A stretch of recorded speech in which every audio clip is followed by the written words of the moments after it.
বলে কয়েকদিন আগে আমার রামিসা বলতেছে, বাবা আমার একটা বোরকা কিনে দেন। আমি মেয়েটাকে বোরকা কিনে দিলাম। আমি ঈদে নতুন জামা স্যান্ডেল কিনে দিয়েছি। আমি বাবা 3 বছর আমার সেরা স্যান্ডেল আমি সেলাই করে চলি।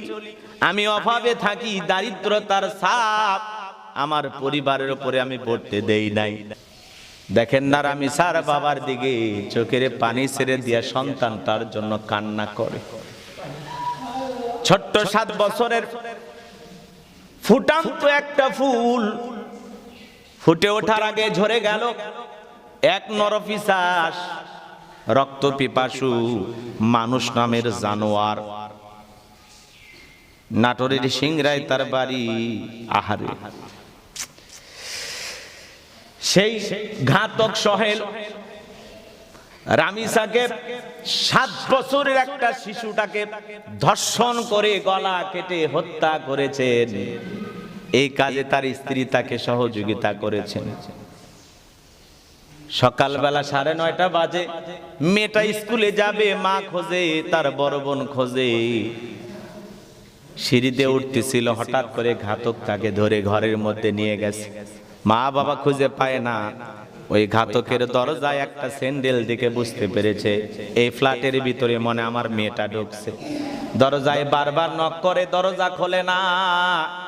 এদিকে ঘাতক বিকৃতি যৌনাচার করে ছোট্ট মেয়েটার উপরে পাশবিক নির্যাতন করে, ধর্ষণ করে, তার লজ্জাস্থান থেকে ক্ষতবিক্ষত করে, দেহ থেকে কাল্লাটা আলাদা করে বালতির ভিতরে রেখে দিয়েছে। আর লাশটাকে বাড়ির খাটের নিচে রেখে দিয়া বাড়ির গ্রিল কেটে ধর্ষক পালিয়ে গেছে। তার স্ত্রীকে যখন বারবার ডাকা হলো, দরজা খুলে দিল। সবাই তাকায় দেখে, আহারে, ঘরের ভিতরে রক্তাক্ত লাশ মেঝের মধ্যে পড়ে আছে, খাটের নিচে পড়ে আছে। প্রশাসনের লোকজন গেলেন, স্ত্রীকে গ্রেফতার করলেন। নারায়ণগঞ্জ থেকে এই ঘাতককে গ্রেফতার করা হলো। আজকে তার বাবা চোখের পানি ছেড়ে দিয়া কান্না করে। সাংবাদিকেরা বলে, আপনি কি চান? বলে, না, আমি কার কাছে বিচার চাইব? বিচার আপনারা করতে পারবেন না। আসিয়ার ধর্ষণের বড় বড় ঘটনা ঘটে গেল, সারা দেশ কাঁপলো।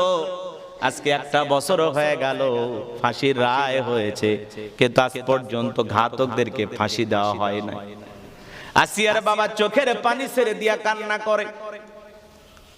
আজকে সব শিশুরা এই ধরনের ধর্ষণের ঘটনায় ঘটে, 1-2টা নয়। বিগত 1 বছরে প্রায় 300টার উপরে এই ঘটনাগুলো ঘটে গেছে বাজান। বিচার নাই, বিচার নাই। এই জন্য বাবা মা কার কাছে বিচার চাইবে? কে বিচার করবে?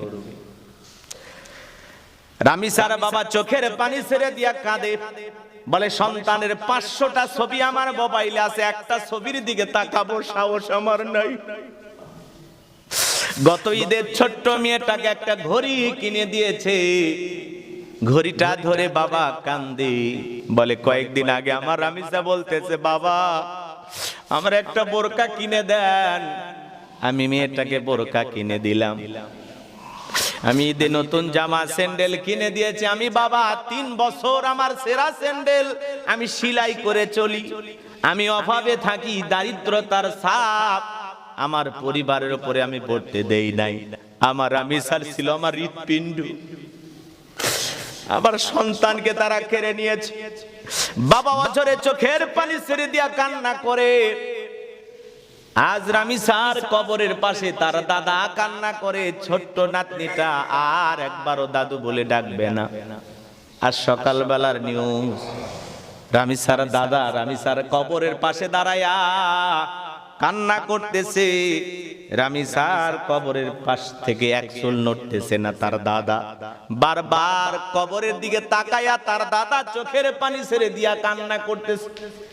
এলাকার মানুষ কান্নাকাটি করতেছে। ধর্ষককে গ্রেফতার করা হয়েছে, এখনো বিচার করা হয় নাই। এমন একটা দেশে আমরা বসবাস করি বাজান, যেখানে বিচার করতে গেলে অনেক সময় লাগে। সময়টা তো লম্বা হয়ে যায়। আস্তে আস্তে ধর্ষণের কথা ধামাচাপা পড়ে যায়, মানুষ ভুলে যায়। ধর্ষক বছরের পর বছর জেলখানায় সরকারি ভাত খেয়ে আস্তে আস্তে লালন পালন হয়। আইনের ফাঁক ফোকর দিয়া 2-4-10 বছর পরে ধর্ষক আবারও বাহিরে আসে। কথা বলেন ঠিক কিনা? পরপর একটি ঘটনা বাংলাদেশে ঘটে গেল। গতকালকে আমাদের মাননীয় প্রধানমন্ত্রী জনাব তারেক রহমান তার বাসায় গেছে। আগে আমরা দেখতাম ধর্ষণের ঘটনা যখন ঘটতো তখন ওই ধর্ষিতার মা বাবাকে গণভবনে নিয়ে আইসা আগেকার যিনি সাবেক প্রধানমন্ত্রী একটু সমবেদনা জানাইতেন, আদর সোহাগ করতেন। কিন্তু ডেকে বলতেছেন, আমারে কলিজার টুকরা ইসমাইল, আমি স্বপ্নে দেখতেছি তোমারে জবাই করতেছি বাবা, এই ব্যাপারে তোমার অভিমত কি, তোমার পরামর্শটা কি? সন্তানটার কাছে কেন জিজ্ঞাসা করতেছেন? জিজ্ঞাসা করার কারণটা কি? কারণ আল্লাহ রাব্বুল আলামিন তাকে এমন একটা সন্তান দিয়েছেন, এই সন্তান দুনিয়ার সাধারণ কোন সন্তান নয়। সন্তানকে যখন জিজ্ঞাসা করা হলো, বাবা আমি স্বপ্নে দেখতেছি আমি তোমারে জবাই করতেছি। পয়গাম্বারদের স্বপ্নটা হলো ওহী। পয়গাম্বার ইব্রাহিম খলিলুল্লাহ যখন বলেছেন, বাবা আমি স্বপ্নে দেখেছি তোমারে আমি জবাই করতেছি, এই ব্যাপারে তোমার অভিমত কি, মতামতটা কি? পিতা পুত্রের এই সংলাপটাকে, এই ডায়লগটাকে আল্লাহ এত পছন্দ করেছেন, তামাম পৃথিবীর মানুষের জন্য স্মরণীয় করে কোরআনুল কারীমের ভিতরে আল্লাহ স্পষ্ট করে জানিয়ে দিয়েছে। এরপরে সন্তানটা কত ধৈর্যশীল সন্তান, সন্তান কি জবাব দিয়েছিলেন আল্লাহর কোরআন বলতেছেন, ক্বালা ইয়া আবাতি ফাআল মা তু'মারু সাতাজিদুনি ইনশাআল্লাহু মিনাস সাবিরিন। সন্তান জবাব দিয়ে বলতেছেন, হে আমার পিতা, আপনাকে স্বপ্নে যা আদেশ করা হয়েছে আপনি তাই করুন, আপনি আমাকে ধৈর্যশীলদের কাতারে পাবেন, আপনি আমাকে ধৈর্যশীল হিসাবে পাবেন। সুবহানাল্লাহ। আল্লাহ আগে বলেছেন হালিম, এমন একটা সন্তান দিলাম বড় সহনশীল, বড় ধৈর্যশীল। আমাদের সন্তানকে ডানে যেতে বললে বামে যায়, বামে চলতে বললে ডানে যায়। আজকে আপনার আমার সন্তান কিন্তু আপনার আমার কথা শোনে না। হাজার হাজার পরিবারের দিকে তাকায় দেখেন, সন্তান বাবার কথা শোনে না।